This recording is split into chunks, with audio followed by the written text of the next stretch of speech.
മക്കത്തെ പള്ളിയിലും മദീനത്തെ പള്ളിയിലും ആണ്ട് നേർച്ചന്റെ ഡേറ്റ് എന്നാ? അവിടെ നിന്നാ കൊടികുത്ത് നേർച്ചന്റെ ഡേറ്റ്. അവിടെ കബറ് കെട്ടാൻ ആരാ പോകാറുള്ളത്? പേരോടാള് പറഞ്ഞേക്കലുണ്ടോ? അവിടെ വിളക്ക് കത്തിക്കാൻ ആരെയാ പറഞ്ഞേക്കല്? സിറാജുൽ ഹുദയിലെ കുട്ടികളാണോ അവിടെ കബറിനെ വിളക്ക് കത്തിക്കല്? അവിടെ കബറിന്റെ ചുറ്റും തവാഫ് നടക്കാറുണ്ടോ?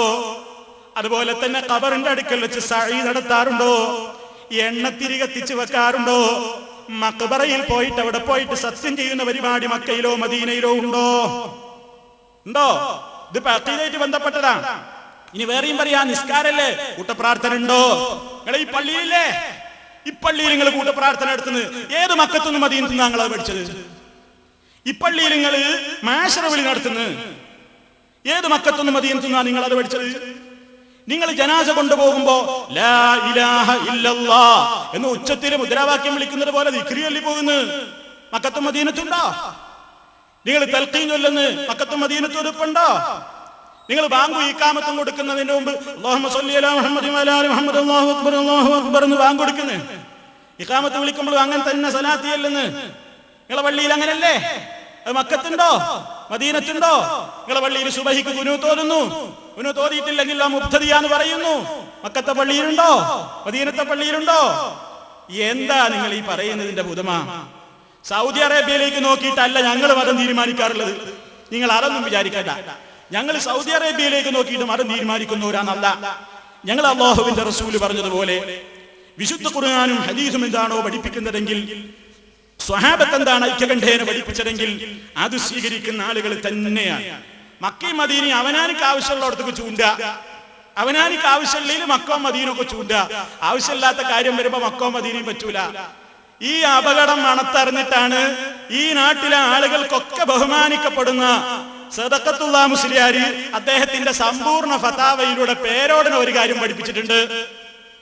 ഈ സമ്പൂർണ്ണ ഫതാവയുടെ 256 പേജിൽ നിന്ന് ഞാനൊരു കാര്യം വായിക്കാം. ഇതാരായി ഫത്വ കൊടുത്തത്? കെ സദഖത്തുള്ള മുസ്ലിയാർ. അദ്ദേഹത്തിന്റെ സമ്പൂർണ്ണ ഫതാവയിൽ പറയാണ്, ശ്രദ്ധിച്ചോണേ, നജ്ദിയൻ ഭരണമുള്ള മക്കയിലെയും മദീനയിലെയും നടപടി തങ്ങളുടെ വാദങ്ങൾക്ക് ലക്ഷ്യമാക്കുന്ന ആധുനിക സമസ്തക്കാർ അവിടങ്ങളിലെ പുത്തൻ നടപടികളെ പരോക്ഷമായി ന്യായീകരിക്കുകയല്ലേ ചെയ്യുന്നത്? ഖബർ സിയാറത്ത് വേളയിൽ കൈപൊക്കി പ്രാർത്ഥിച്ചുകൂടെന്നും സ്ത്രീകളെ ജമാഅത്തുകളിൽ പുരുഷന്മാരോടൊന്നിച്ച് പള്ളികളിൽ പങ്കെടുപ്പിക്കുകയാണ് വേണ്ടതെന്ന് വാദിക്കുകയും മക്കയിലും മദീനയിലും അങ്ങനെയല്ലേ നടക്കുന്നതെന്ന് വഹാബിയാദി പുത്തൻവാദികൾ തിരിച്ചു ചോദിക്കുകയും ചെയ്താൽ ആധുനികർ എന്ത് മറുപടി പറയും? പേരോടടക്കമുള്ള ആധുനിക സമസ്തക്കാരോടാണ് സംസ്ഥാന കേരള ജംഇയ്യത്തുൽ ഉലമയുടെ സദഖത്തുള്ള മുസ്ലിയാർ ചോദിച്ചിരിക്കുന്നത്. നിങ്ങൾ മറുപടി കൊടുത്താളി. മൂപ്പരിക്ക് ഈ വട്ടത്തരം പറയല്ല. മൂപ്പര് മക്കത്തും മദീനത്തും ഇല്ലേ എന്ന് പറഞ്ഞിട്ട് മൂപ്പര് പറയില്ല. കാരണം മൂപ്പരിക്ക് അറിയാം അത് ചോദിക്കാൻ പാടുള്ള കാര്യമില്ല. കിതാബ് തിരിയണോന്ന് അത് ചോദിക്കൂല. കാരണം മക്കയും മദീനയും നോക്കിയിട്ടല്ലല്ലോ ഇവിടെ ദീന് പഠിക്കുന്നത്. അത് ഇവരുടെ ഉസൂൽ ഫിഖ്ഹിലൊക്കെ പറയുന്ന കാര്യം. മക്കയും മദീനയും നോക്കിയിട്ടല്ല. മക്കത്തും മദീനത്തും നടപ്പിലുള്ളതൊക്കെ ആണെങ്കിൽ ഒന്നിന് മാത്രം സ്വീകരിച്ചാൽ പോരല്ലോ, കുറെ കാര്യങ്ങൾ എടുക്കണ്ടേ? അത് സംസ്ഥാനയുടെ സദഖത്തുള്ള മുസ്ലിയാർക്ക് അത് ഇൽമുണ്ട്. അവിടെ മൂപ്പര് അത് പറഞ്ഞില്ല. ഈ കുട്ടികൾ പേരോടടക്കമുള്ള ചില ചങ്ങാതിമാര്, വലിയവരും ചെറിയവരുമാരൊക്കെ എല്ലാ സ്റ്റേജിലും പേജിലും ഒക്കെ ഇതിങ്ങനെ വിളമ്പും. അത് വിളമ്പണ്ട പൊട്ടന്മാരെ, അത് പൊട്ടത്തരാ.